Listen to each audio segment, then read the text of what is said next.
अस्सलामु अलैकुम नाजरीन। दोस्तों, आज की हम अपनी इस वीडियो में आपको बताएंगे कि मोहब्बत क्या है।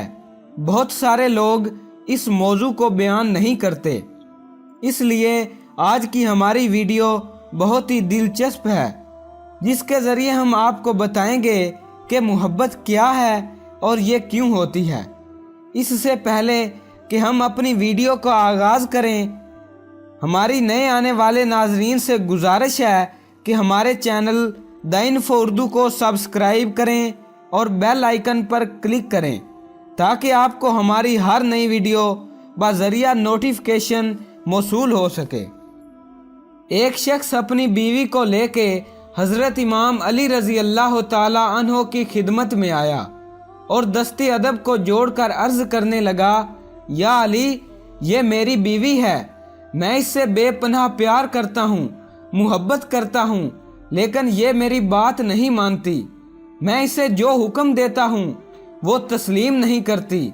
बस ये कहना था तो हज़रत इमाम अली रज़ी अल्लाह ताला अन्हो ने फरमाया, ऐ शख्स, कौन कहता है कि तुम उससे मोहब्बत करते हो? उसने कहा, या अली, मैं मोहब्बत करता हूँ, इसका गवाह मैं खुद हूँ। हज़रत इमाम अली रज़ी अल्लाह ताला अन्हो ने फरमाया, मोहब्बत और पसंद में फ़र्क है।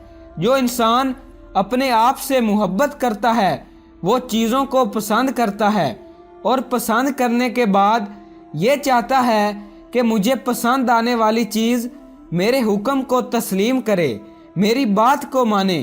लेकिन जहाँ मोहब्बत होती है, इश्क होता है, प्यार होता है, वहाँ इंसान अपनी मर्जी को पस्त और अपने वजूद को खम कर देता है। ऐ शख्स, याद रखना, मोहब्बत की सबसे अजीम दलील सजदा है। झुकने को मोहब्बत कहते हैं। खुद को फना करके अपने महबूब की रज़ा तस्लीम करने को मोहब्बत कहते हैं। अपनी खुशी को कुर्बान करके उसकी खुशी में खुश होने को मोहब्बत कहते हैं। शैतान अल्लाह को पसंद करता था, लेकिन अल्लाह से मोहब्बत नहीं करता था। जहाँ मोहब्बत होती है वहाँ सवाल नहीं होते, वहाँ शिकवे नहीं होते। जब अल्लाह ने कहा कि आदम को सजदा करो, तमाम फरिश्तों को अल्लाह से मोहब्बत थी, बस अल्लाह के हुक्म के नज़दीक अपने आप को खम कर दिया। लेकिन शैतान सवाल कर बैठा और यही से मोहब्बत और पसंद का फ़र्क वाज़े हो गया। दोस्तों, ये वीडियो आपको कैसी लगी हमें कमेंट बॉक्स में ज़रूर बताइएगा। मिलते हैं एक नई वीडियो के साथ। अपना बहुत सा ख्याल रखिएगा। अल्लाह निगहबान।